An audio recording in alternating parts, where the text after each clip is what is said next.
Good, good. Mike was just talking about bye week. Did a lot of recruiting. We practiced Tuesday, Wednesday, Thursday. Gave the kids the weekend off, coaches Saturday off, and then came back, started working on Tulsa. We worked on them last week some, and really broke down ourselves, which I thought was good for us to do. And then this is our second practice of the week. We went, back to our normal schedule. Sunday off. Monday we do a little bit less lift. Tuesday and Wednesday are uppers, a little bit more physical practice. Cut back on Thursday, cut way back on Friday. So excited to be back after. Anybody have any questions? Will you watch the show tonight, Coach? I watch the show. Oh, The show. I thought maybe you were talking about Yellowstone. Has it started back up again? Or? I don't think I'll watch it, but I'm sure there'll be people I know that'll be watching it. We'll be up here working. I don't have a TV up here, so I can't watch anything live. Coach, the second half against Memphis, specifically for the defense, just was uncharacteristic for that side of the ball this season.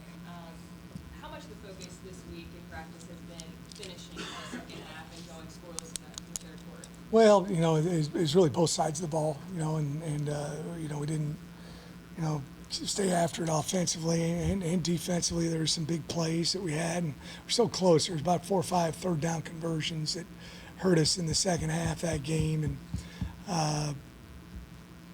it's hopefully something we learn from. You got to come out and start fast, just like we started the game fast, and we definitely didn't do that.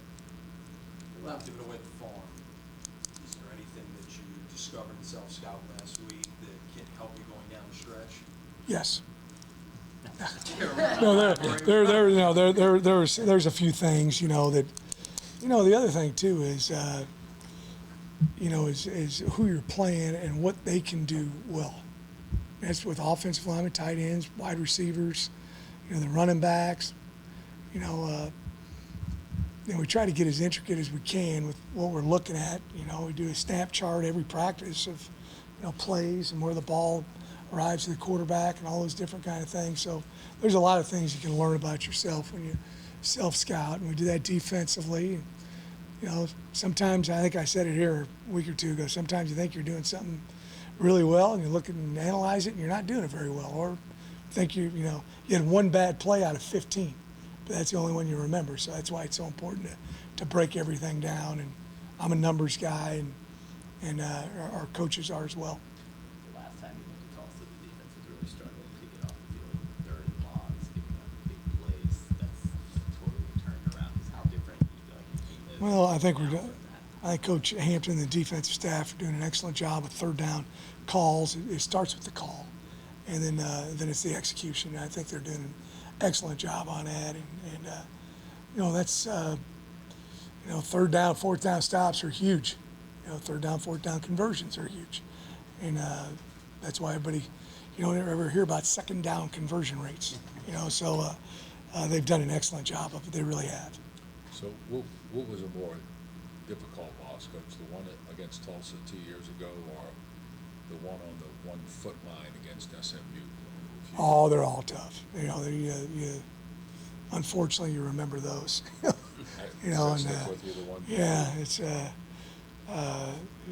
Sometimes that's a bad trait I have. I remember sometimes the L's more than the W's. Shouldn't be that way, but they're all tough when you put everything into it and have an opportunity to win, and it doesn't happen at the very end of the game. They're all difficult when it happens like that.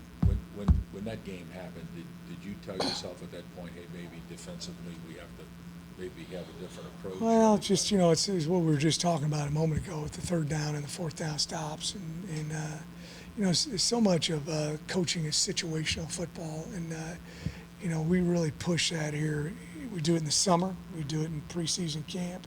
We did a bunch of it last week during a bye week. And you just got to have a plan. And it's almost, I've had some situations that have occurred, and I've been coaching a long time, that you didn't think would happen. They happened, and you saw a lot of it.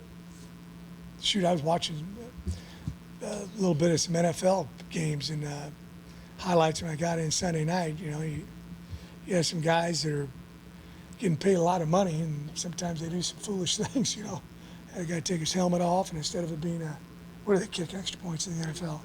33. 33-yard 40. kicks. Well, then it turns into a 48-yard kick. You know, and the percentage of making it from 48 compared to 33 is, imagine it's 30% less. I don't know what it is. But, you know, you just got to work on all those situations and talk to your guys about things like that and keeping their composure over and over and over again.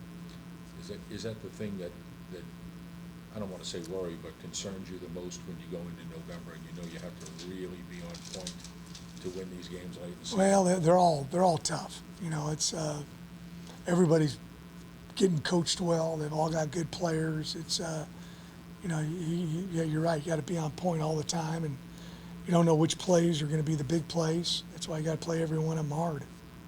Coach, I asked Mike where he ranks Tajay and all the running backs he's played with.